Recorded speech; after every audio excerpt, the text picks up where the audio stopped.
who embrace Jesus as their Messiah receive supernatural healing.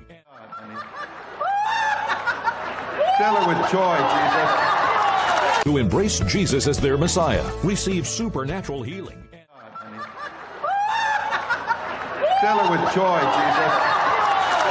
Mírasame, aunque te estén criticando, aunque te estén señalando, vas a recibir lo que tengo para ti. Mírame a mí, mírame a mí, mírame a mí, mírame a mí, mírame.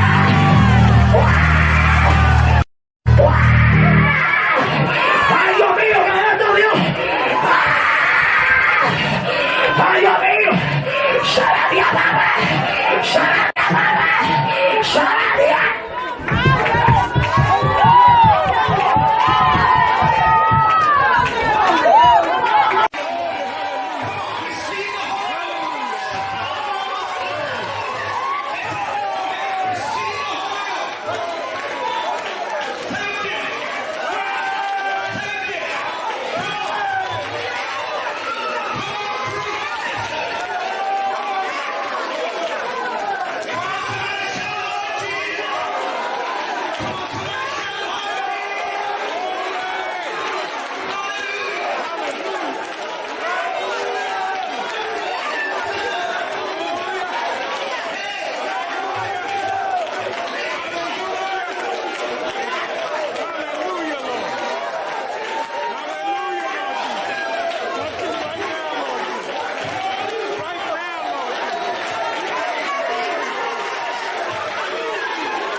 De John MacArthur qui vous expliquera la vérité de Dieu au travers des versets bibliques. Eh bien, puisque je peux maintenant prêcher sur le sujet de mon choix depuis que j'ai bouclé l'enseignement sur le Nouveau Testament, je me trouve dispersé cherchant à choisir un thème de prédication pour la suite. C'est une merveilleuse expérience pour moi, et je cherche une séquence qui aura du sens pour l'avenir. Mais la liberté dont je jouis fait que je suis la direction vers laquelle m'entraîne mon cœur, et c'est une magnifique opportunité pour moi. Il y a ce sujet qui me préoccupe depuis longtemps et que j'aurais voulu aborder, mais qui n'était pas aussi bien intégré dans la prédication sur les évangiles tel qu'il peut l'être maintenant. Ce n'est nul autre sujet que le Saint-Esprit. Le Saint-Esprit. Après autant d'emphase pendant plusieurs années, 25 ans de prédication sur les 4 évangiles, avec, bien sûr, beaucoup de sermons sur la personne de Christ, comme cela devrait être le cas, beaucoup d'accent sur le caractère de Dieu tel que manifesté en Christ, et tel que vu dans d'autres passages de la Bible. Il est maintenant temps de faire honneur à la 3e personne de la Trinité, le Saint-Esprit. Le Saint-Esprit est le plus oublié, celui dont l'image est la plus déformée, le plus déshonoré, le plus attristé, le plus abusé, et j'irais même jusqu'à dire le plus blasphémé de tous les membres de la Trinité. Que c'est triste. Quand notre Seigneur faisait le nettoyage dans le temple dans Jean 2, il disait qu'il était dans un sens en train de reproduire l'attitude de David dans le psaume 69. « Le zèle de ta maison me dévore, et les injures de ceux qui t'insultent tombent sur moi. » Ce que le Seigneur voulait dire, c'était « Quand Dieu est déshonoré, j'en ressens les douleurs.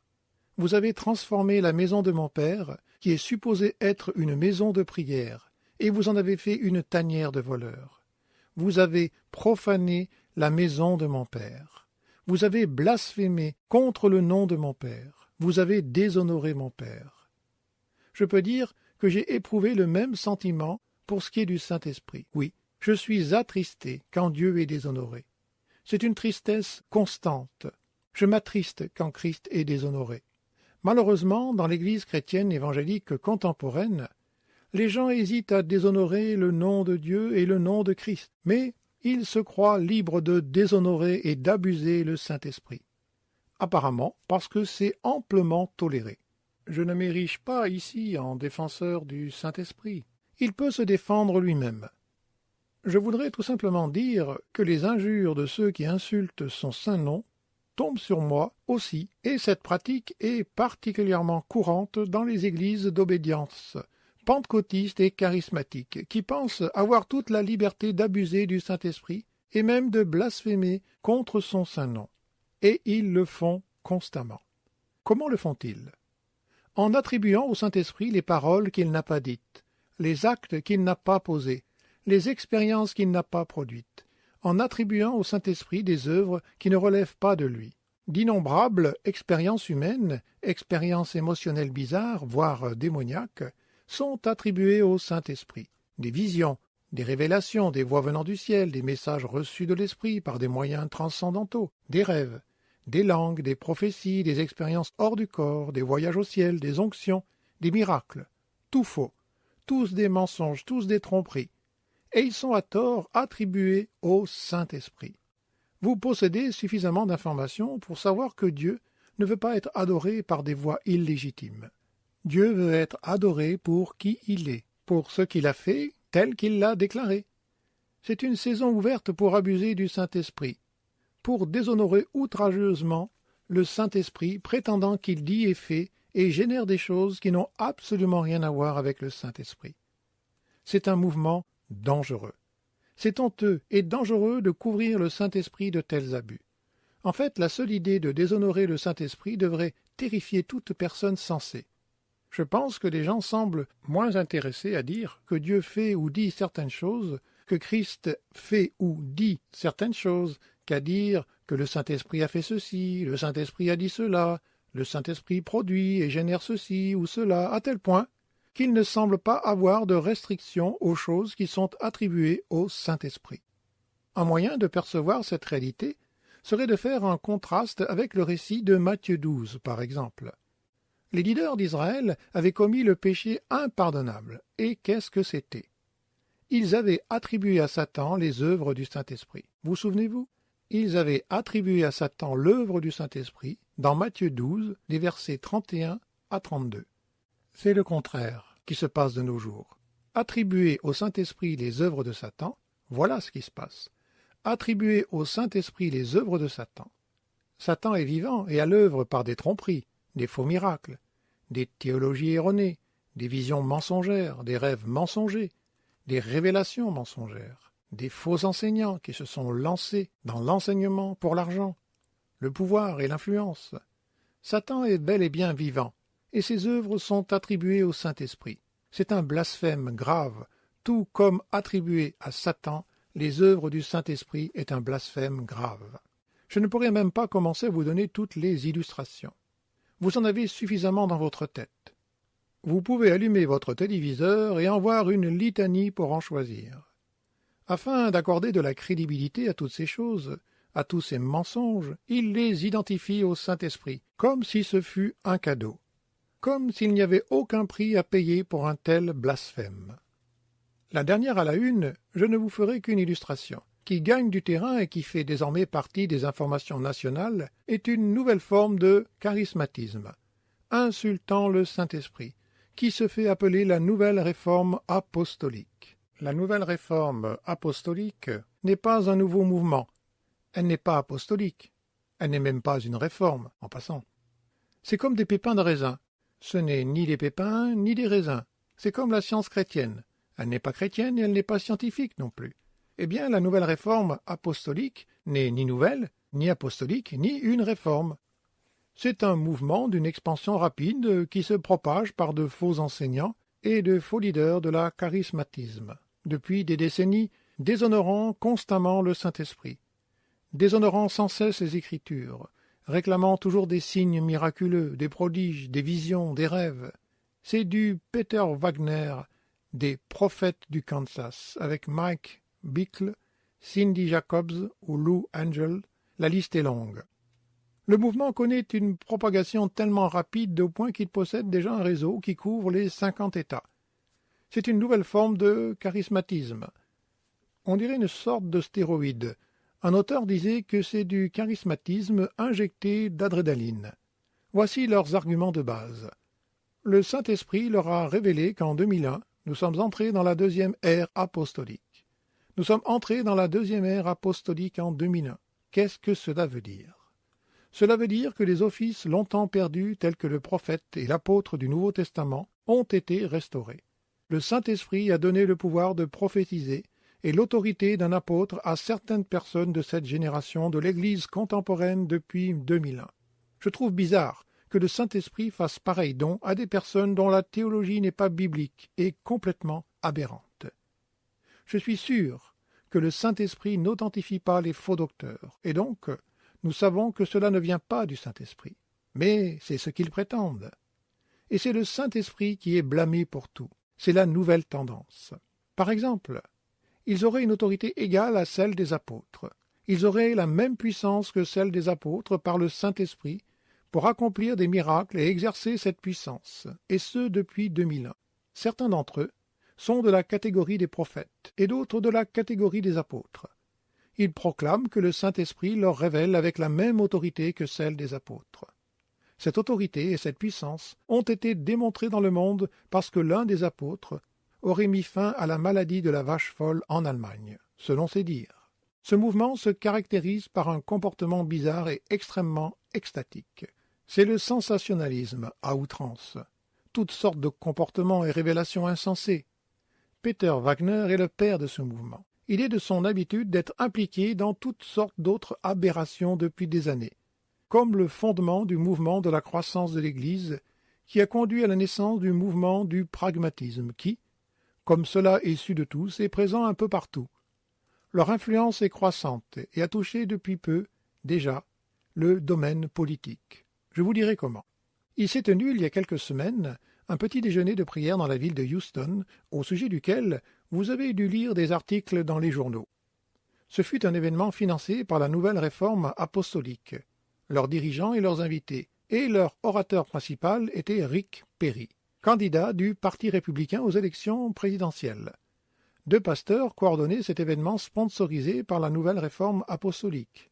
Ils sont apôtres. Le Saint-Esprit les a investis de l'apostolat. Ils ont appelé Rick Perry, gouverneur de l'État du Texas, et lui ont déclaré que le Seigneur leur avait révélé, par le Saint-Esprit, que le Texas était l'État que Dieu a choisi pour conduire les États-Unis vers le réveil et un gouvernement pieux. Et Rick Perry est appelé à jouer un rôle majeur. Lors de cette circonstance, les 2 apôtres de la nouvelle réforme apostolique ont imposé les mains à Rick Perry et prié pour lui. Ils prétendent que Dieu leur donne des instructions directement, des instructions spécifiques. Ils disent que si les gens n'écoutent pas les révélations divines qu'ils apportent, alors il y aura plus de tremblements de terre, plus d'attaques terroristes et une plus grande dégradation des conditions économiques. Toutefois, si nous écoutons, des choses positives arriveront, parce qu'ils nous en auront donné des illustrations. Parce que ce sont eux qui avaient donné un peu de pluie au Texas après la sécheresse. C'est à croire que l'on a ouvert la porte arrière d'un asile.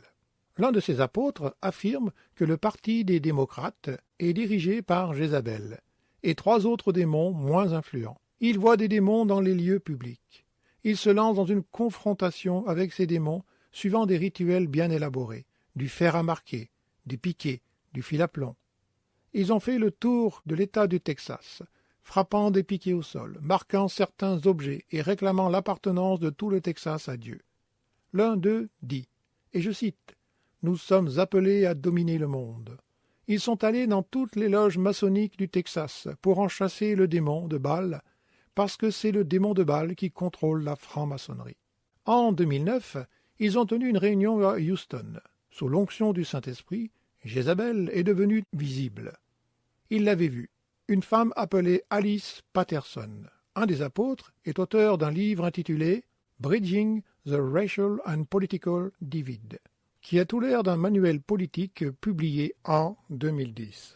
Elle a affirmé avoir vu Jézabel, et lorsque Jézabel a soulevé sa jupe, je cite, « Elle exposa le jeune Baal, Asherah, et quelques autres petits démons, de petits esprits lâches et tremblants, pas plus haut que la cheville des jambes maigres de Jézabel. » Ceci se trouve dans un livre intitulé « Bridging the Racial and Political Divide », en français « Faire le pont entre les divisions de race et la politique ».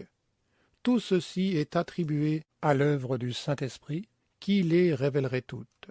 Maintenant, vous en savez la source. Encore une fois, ici, l'œuvre de Satan est attribuée au Saint-Esprit.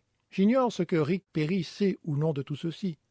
Vous savez, pendant une année de campagne, vous êtes ouvert aux prières de n'importe qui, particulièrement quand vous savez de quoi il s'agit. Mais ceci n'est qu'un exemple des aberrations que l'on attribue au Saint-Esprit, prétendant qu'elles viennent de lui.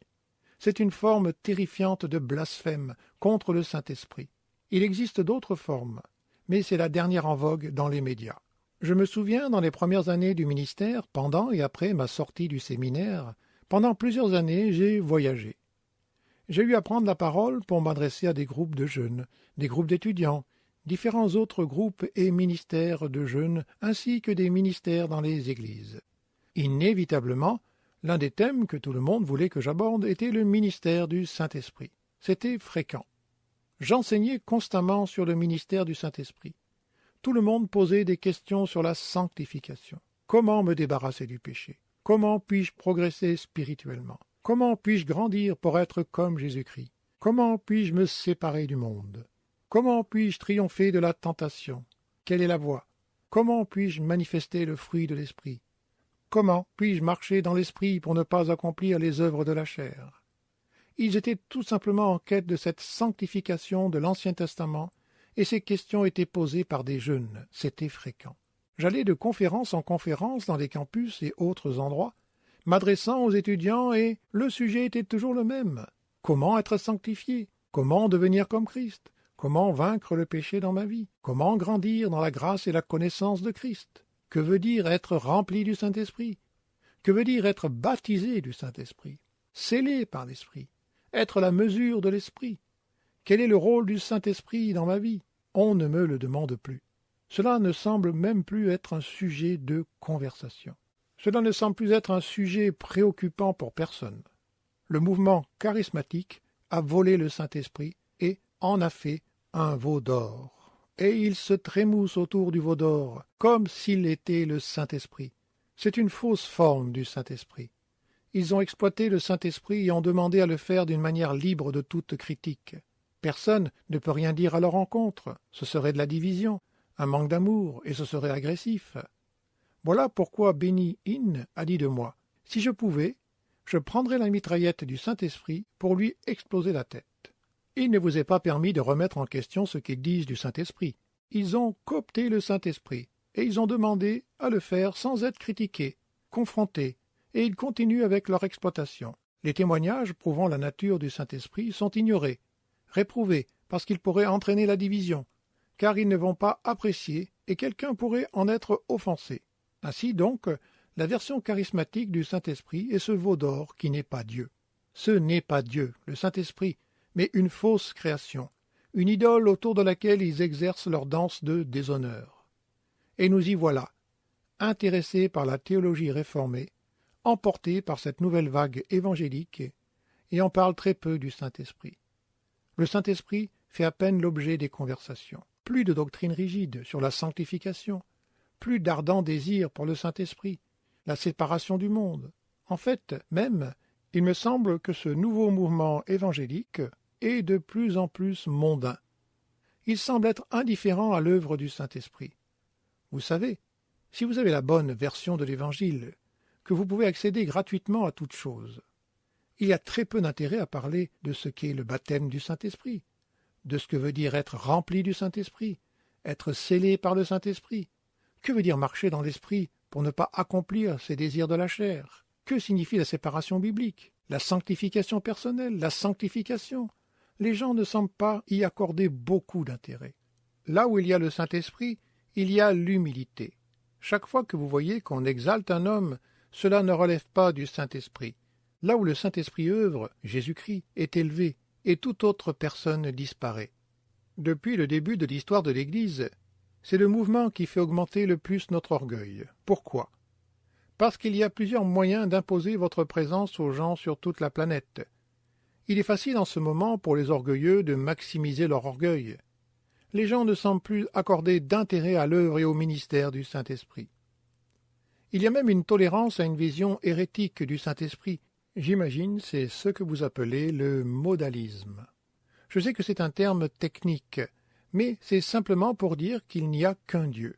Il n'est pas trois personnes, il est un Dieu qui se présente sous trois formes, pas au même moment mais séparément.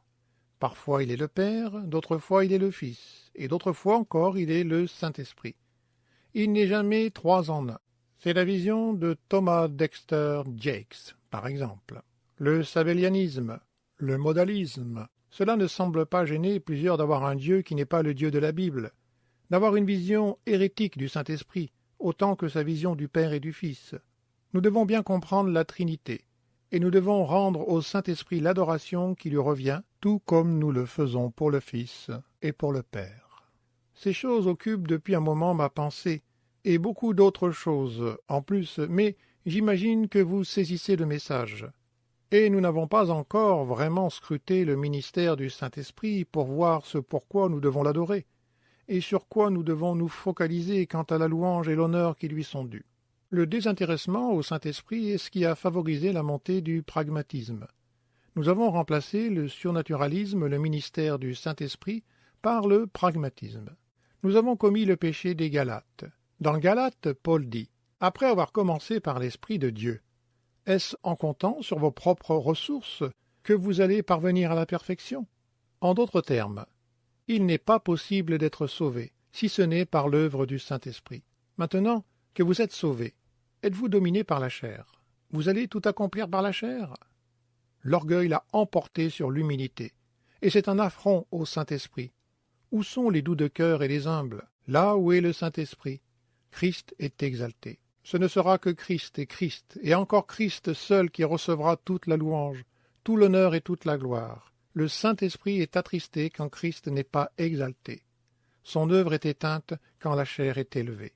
Alors, nous aurions pu faire ceci, peut-être pendant des années, et nous avons touché, bien entendu, ce que le Nouveau Testament enseigne sur le Saint-Esprit. Nous aurions pu éventuellement l'apprendre pendant les 40 dernières années, mais je voudrais consacrer les semaines à venir à l'étude du Saint-Esprit. Je ne sais pas combien de temps cela me prendra. Je n'en ai aucune idée, et ça me va. Mais nous allons nous arrêter sur un chapitre au lieu de parcourir toute la Bible, parce que je ne veux pas vous promener partout. Nous allons étudier Romains 8. Vous pouvez donc l'avoir en pensée. Si vous y allez maintenant, vous risquez d'être un peu frustré. Mais alors poursuivez, et vous allez vous sentir plus à l'aise. Alors gardez votre Bible ouverte. Je ne vais pas y aller tout de suite, mais gardez votre Bible ouverte quand même. C'est bien, c'est bien. Je ferai quelques références à Romains 8, et ce sera notre chapitre de base. Pourquoi ne pas y aller juste un instant? Permettez que je vous dise pourquoi mon choix s'est porté sur ce chapitre pour apprendre sur le Saint-Esprit. C'est évident. Le verset 2 parle de l'Esprit. Romains 8, verset 2, fait allusion à l'Esprit. Le verset 5 fait allusion à l'Esprit, ainsi que les versets 6, 9, 11, 13, 14 et 16. C'est le chapitre de l'Esprit, jusqu'au verset 26. L'Esprit vient au secours de notre faiblesse. Il est mentionné encore, c'est celui qui intercède pour nous. Le Saint-Esprit est donc l'acteur principal de ce chapitre de Romains, ce qui nous donne l'occasion de bâtir une théologie saine du ministère du Saint-Esprit. Nous pourrions appeler ce chapitre « La vie dans l'Esprit ». La vie dans l'Esprit. Comme vous pouvez déjà le voir, nous allons passer des moments de travail intéressants dans ce chapitre. Avant d'entrer dans le vif du sujet, du point de vue du ver de terre, je voudrais d'abord vous donner un aperçu du point de vue d'un oiseau.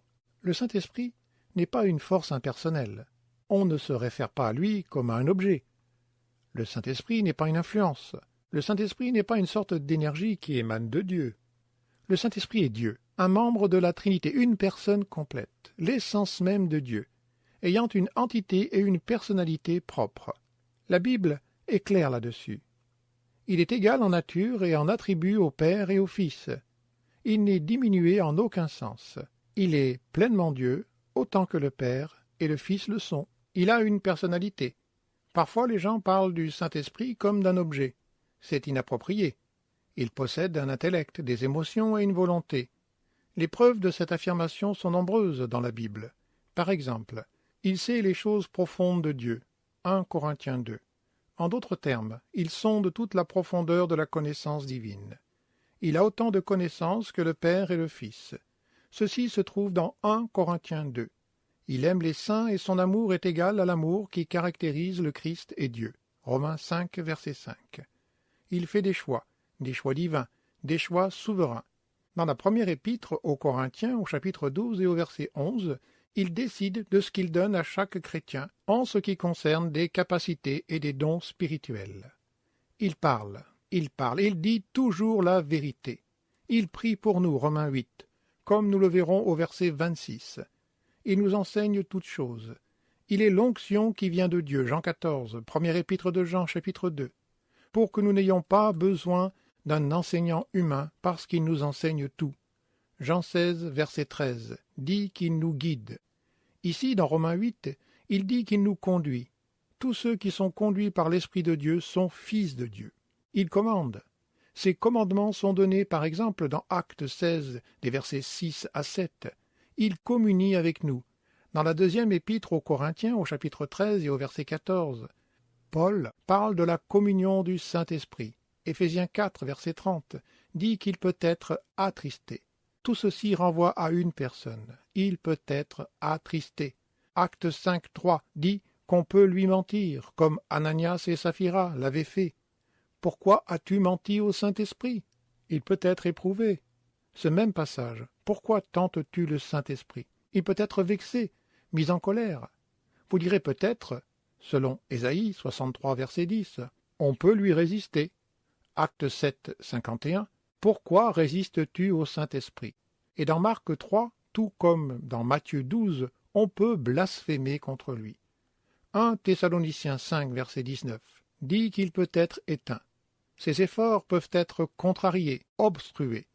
Tout ceci prouve qu'il est une personne qui réfléchit, ressent, agit et prend des décisions en toute capacité comme le fait une personne.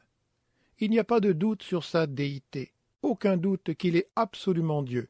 Bien qu'il y ait plusieurs illustrations de cette vérité, je ne vais vous en montrer qu'une. Ouvrez votre Bible dans Actes au chapitre 5 et retournons à l'histoire fascinante d'Ananias et Saphira, qui avaient menti au Saint-Esprit en disant qu'ils avaient donné tout le produit de la vente de leurs champs, alors qu'en vérité, ils avaient gardé une partie de l'argent pour eux. Au chapitre 5 et au verset 3, Pierre les confronte le jour du Seigneur dans l'Église. Pourquoi Satan a-t-il rempli ton cœur au point que tu mentes au Saint-Esprit? Voyez juste ici. Pourquoi Satan a-t-il rempli ton cœur au point que tu mentes au Saint-Esprit? Voyez ensuite la dernière partie du verset 4. Ce n'est pas à ces hommes que tu as menti, mais à Dieu. Dieu est le Saint-Esprit. Le Saint-Esprit est Dieu. Vous avez ici clairement et absolument défini la déité du Saint-Esprit. Vous avez les formules trinitaires dans Matthieu 28, 19. Les baptisant au nom du Père, du Fils et du Saint-Esprit, tous membres égaux de la Trinité. Ils ne peuvent pas être des membres séparés. Le modalisme est une idée ridicule. C'est l'idée suivant laquelle Dieu est parfois Père, et ensuite il porte la casquette du Fils, et puis celle du Saint-Esprit. Comment expliquez-vous le baptême de Christ, car le Père dit « Celui-ci est mon Fils bien-aimé » et on voit l'Esprit de Dieu descendre comme une colombe. Les modalistes ont un petit problème ici, parce que les trois se manifestent au même moment. Il est Dieu. Comment le savons-nous? Il a les attributs de Dieu. Dans Hébreux 9, au verset 14, il est l'Esprit éternel. Il est aussi éternel que Dieu, parce qu'il est Dieu éternellement. Il est omniscient. Dans Jean chapitre 16 et aussi chapitre 14, il est la source de la vérité. Il vous guide dans toute la vérité, révèle toute la vérité. 1 Corinthiens 2 dit « Il connaît les choses profondes de Dieu, qui ne sont connues que de Dieu et de l'Esprit de Dieu.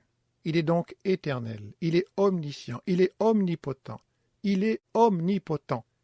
Combien puissant est le Saint-Esprit? Il est aussi puissant que Dieu. Comment le savons-nous? Il est le créateur de tout ce qui existe. Nous le voyons dans Genèse. Au commencement, la création était sans forme et elle était vide. Elle était tohu bohu, c'était le vide et le néant. L'Esprit de Dieu planait au-dessus des eaux et la création commença. C'est encore plus stupéfiant de voir la puissance de sa création dans le premier chapitre de Luc au verset 35. Quand l'ange dit à Marie « Le Saint-Esprit viendra sur toi, le Saint-Esprit viendra sur toi. Écoutez ceci. Et la puissance du Très-Haut, en d'autres termes la puissance du Dieu Très-Haut, El Elyon, le Dieu souverain, suprême de l'univers, la puissance de Dieu suprême, réside pleinement dans le Saint-Esprit. Il a créé tout ce qui a été créé, tout comme Dieu et le Fils, omnipotence, omniprésence. Dans le psaume 139 au verset 7, on peut lire « Où irai-je loin de ton esprit ?» Vous vous rappelez quand le psalmiste l'avait dit « Où fuirai-je loin de ton esprit ?» Comment pourrais-je avoir un lieu dans quelque coin de l'univers qui soit loin de ton esprit? Un tel lieu n'existe pas. Il est partout en même temps. Dans Romains 1, 4, il est appelé l'esprit de sainteté. Dieu est saint, saint, saint. Saint est le Père, saint est le Fils, saint est l'Esprit. C'est cela le 3 fois saint d'Ésaïe 6. Il est l'esprit de sainteté. 1 Pierre 4, 14. Il est appelé l'Esprit de gloire. Il est comme le Dieu de gloire, comme la gloire de Dieu qui resplendit glorieusement sur le visage de Jésus-Christ. Il est l'Esprit de gloire. Dans 2 Corinthiens 3 au verset 6, il s'appelle l'Esprit qui vivifie. Il est la source de vie. Ce sont là des attributs qui appartiennent tous à Dieu, et le Saint-Esprit les a tous. Par conséquent, le Saint-Esprit est Dieu. En tant que Dieu, il doit être adoré comme tel, honoré comme Dieu, révéré comme Dieu, traité comme Dieu. Vous devez réserver au Saint-Esprit le même traitement que vous réservez à Dieu le Père et à Dieu le Fils.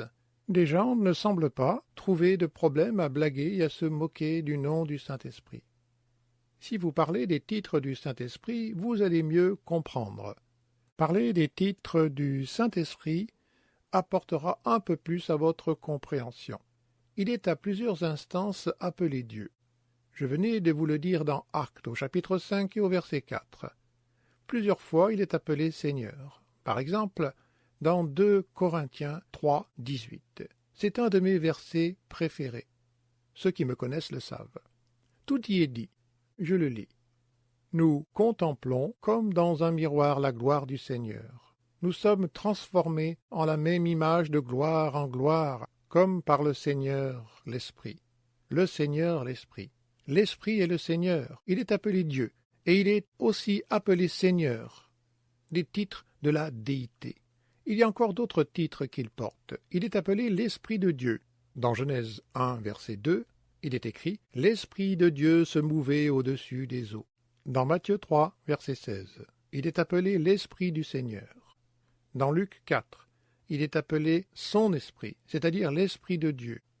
Dans Nombre 11, 29, il est appelé l'Esprit de Yahweh.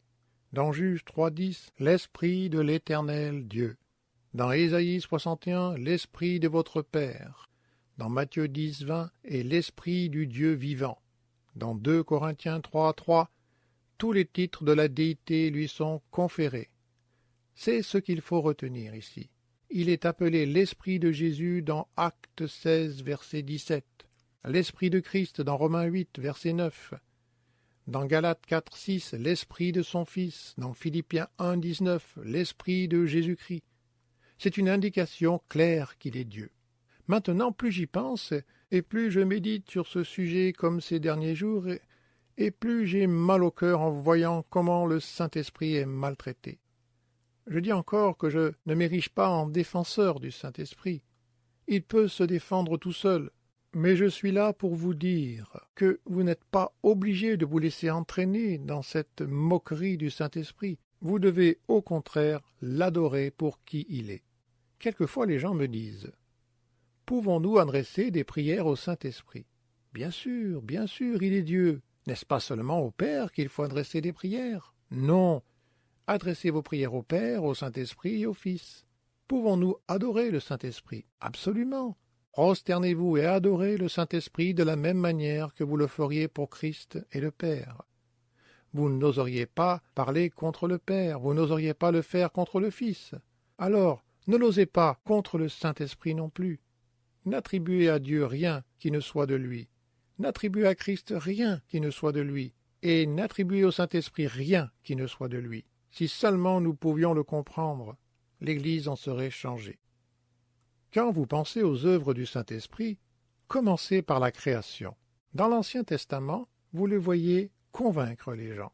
Souvenez-vous de Genèse 6. « Mon esprit ne restera pas à toujours en l'homme. » Il est présent pour apporter la conviction, tout comme dans Jean 16, verset 8, comme je vous l'ai lu. « Quand l'Esprit viendra, il convaincra le monde du péché, de la justice et du jugement. » Dans l'Ancien Testament, on le voit habiter certaines personnes pour accomplir certaines tâches. Il a régénéré certaines personnes dans l'Ancien Testament, puisqu'il n'était pas possible d'être régénéré par un autre moyen qu'un miracle divin. Et il est l'Esprit qui donne la vie, un esprit vivifiant. Il est cet esprit-là.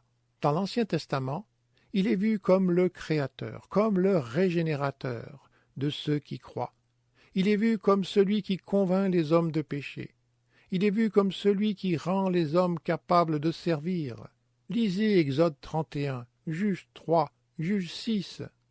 Et l'Esprit de Dieu vient donner aux hommes la capacité de servir. C'est la raison pour laquelle, dans le psaume 51, David dit de son péché « Ne m'ôte pas ton esprit ». Il ne disait pas que le Saint-Esprit, qu'il avait régénéré et qu'il avait équipé pour sa vie spirituelle, s'en irait tout d'un coup. Il faisait allusion à cette œuvre spéciale du Saint-Esprit pour laquelle il venait sur des gens pour un ministère précis, leur donnant la capacité de faire certaines choses. Une chose qui se démarque dans son ministère, dans l'Ancien Testament, bien sûr, de la perspective du Nouveau Testament, il est l'auteur des Saintes Écritures. Pierre nous dit qu'aucune parole de la Bible ne résulte d'une interprétation personnelle, n'est-ce pas? Dans 2 Pierre 1, verset 21, il est écrit « Aucune interprétation humaine, mais plutôt des hommes inspirés par l'Esprit de Dieu. » C'est ainsi que l'Ancien Testament a été écrit. L'Esprit de Dieu en est l'auteur par le moyen d'instruments humains. Le Nouveau Testament aussi a été écrit de cette façon. C'est le souffle de Dieu. Le mot souffle, étymologiquement, est pneuma. C'est l'Esprit de Dieu qui a écrit les Saintes Écritures. Vous pouvez d'ailleurs trouver des passages de la Bible rapportant les paroles du Saint-Esprit. La Bible est le souffle de Dieu. C'est la révélation de Dieu par le Saint-Esprit. Une illustration. Dans Actes 1 au verset 16, on peut lire « Il fallait que s'accomplissent les Écritures, ce que le Saint-Esprit avait annoncé d'avance. » Chaque fois qu'une parole de l'Écriture était dite, elle était prononcée par le Saint-Esprit. En passant, nous avons lu dans Jean 15, Jean 16, que la tâche primordiale du Saint-Esprit est de glorifier le Christ, n'est-ce pas? Il est l'Esprit de vérité qui le pointe du doigt. Il le glorifie. Et c'est aussi ce que fait la Bible quand vous la lisez, même dans l'Ancien Testament. C'est la raison pour laquelle Luc 24 est si important, commençant par Moïse, les prophètes et toutes les saintes Écritures. Il leur parlait des choses qui le concernaient et qui étaient consignées dans l'Ancien Testament. Tout au long de l'Ancien et du Nouveau Testament, le Saint-Esprit, qui en est l'auteur, est centré sur Christ, Christ, Christ. Ainsi, partout où vous voyez une œuvre qui relève du ministère du Saint-Esprit, vous voyez les hommes s'humilier et Christ exalté. Ensuite, vous voyez le ministère du Saint-Esprit dans la vie de Christ. Il est présent à sa naissance, il est présent à son baptême. Le Saint-Esprit est descendu sur lui sous la forme d'une colombe. Il est là pour lancer son ministère. Le Saint-Esprit descend sur lui et il lance son ministère public à l'âge de 30 ans. Le Saint-Esprit est présent lors de la tentation. Souvenez-vous que c'est le Saint-Esprit qui le conduisit dans le désert. Dans Actes 10 au verset 38, il est l'onction. Les disciples prêchaient à son sujet et disaient qu'il était oint du Saint-Esprit. Le Saint-Esprit vint sur lui. Voilà pourquoi il dit « Si vous refusez que les œuvres que je fais sont de Dieu, vous blasphémez contre le Saint-Esprit, parce que c'est le Saint-Esprit qui les opère par moi. » Savez-vous que c'est le Saint-Esprit qui est enseigné par Christ? C'est à ce point qu'il y avait renoncement à soi. Il soumettait même son enseignement à celui du Saint-Esprit. Jean 3, verset 34. Celui que Dieu a envoyé dit les paroles de Dieu, parce que Dieu lui donne l'Esprit sans mesure. Il dit les paroles de Dieu parce que l'Esprit de Dieu œuvre en lui. Les miracles que Christ opérait et les messages qu'il prêchait venaient vraiment du ministère du Saint-Esprit en lui. Il était parfaitement d'accord avec cela, mais c'étaient des messages qui provenaient du Père et qui lui étaient portés par le Saint-Esprit. C'est encore le Saint-Esprit qui était la puissance derrière ces miracles. C'est la raison pour laquelle c'était blasphématoire de dire qu'il venait de Satan. Savez-vous que même sa mort, la mort de Jésus-Christ, dont nous parlons si souvent, était une œuvre du Saint-Esprit? Je ne sais pas si vous n'y avez jamais pensé, mais vous y penserez dès à présent. Hébreux 9, verset 14. À combien plus forte raison le sang de Christ, écoutez bien, le sang de Christ qui s'est offert lui-même à Dieu sous la conduite de l'Esprit éternel, comme une victime sans défaut. Chaque miracle qu'il opérait était par la puissance de l'Esprit. Sa naissance s'est faite par la puissance du Saint-Esprit. Ses enseignements étaient dispensés par la puissance de l'Esprit.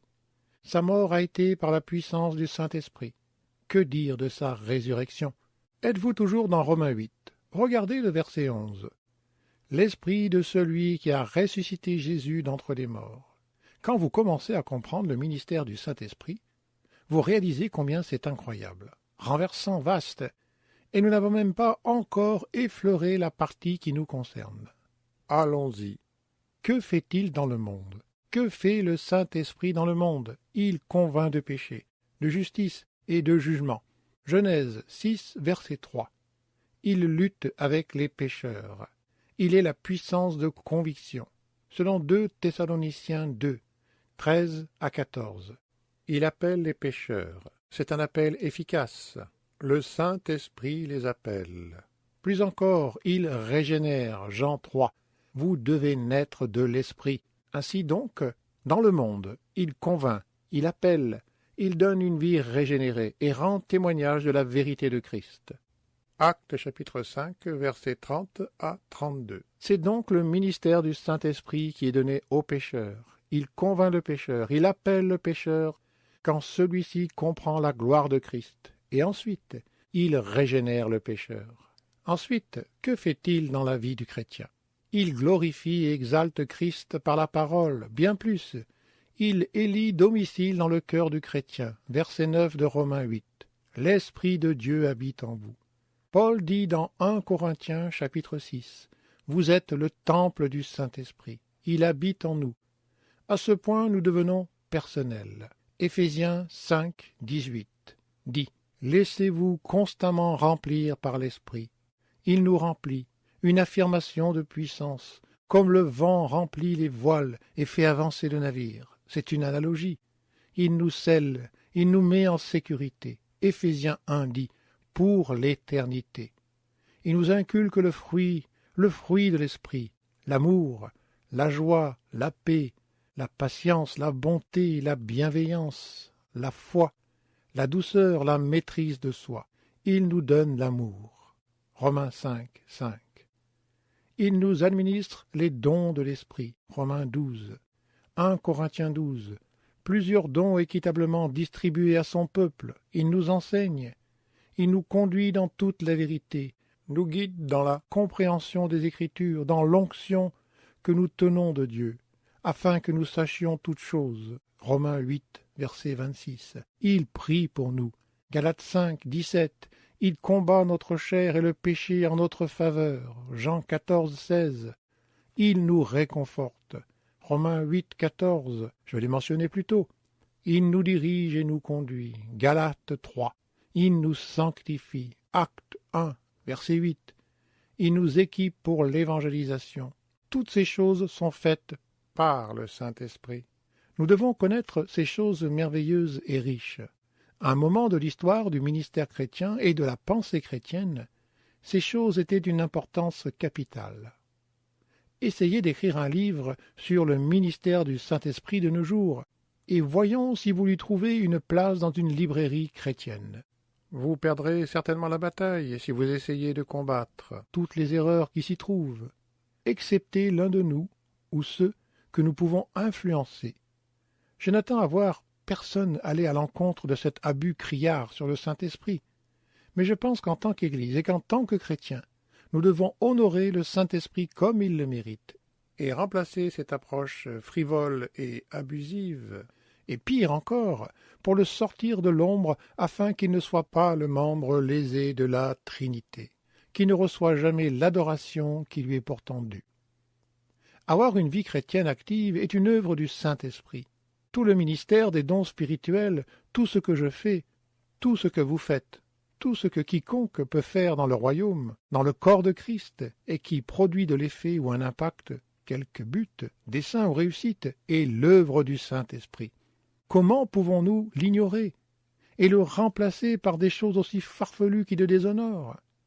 Ce point nous conduit dans Romains 8, et la semaine prochaine, nous retournerons à ce chapitre. Notre Père, nous te remercions pour le temps d'adoration de ce matin. Nous avons été rafraîchis. Merci pour cette Église bénie, ce précieux peuple, l'amour pour toi et ta parole. Merci, Saint-Esprit, pour cette œuvre incompréhensible que tu as faite, non seulement lors de la création, mais aussi dans la régénération. Tu nous as donné la vie, tu nous as donné le salut, le pardon, et tu nous équipes. Maintenant, tu nous sanctifies, et tu nous amèneras à la gloire. Nous serons glorifiés par ta puissance. Nous serons transformés par ta puissance. Nous pourrons entrer au ciel par ta puissance.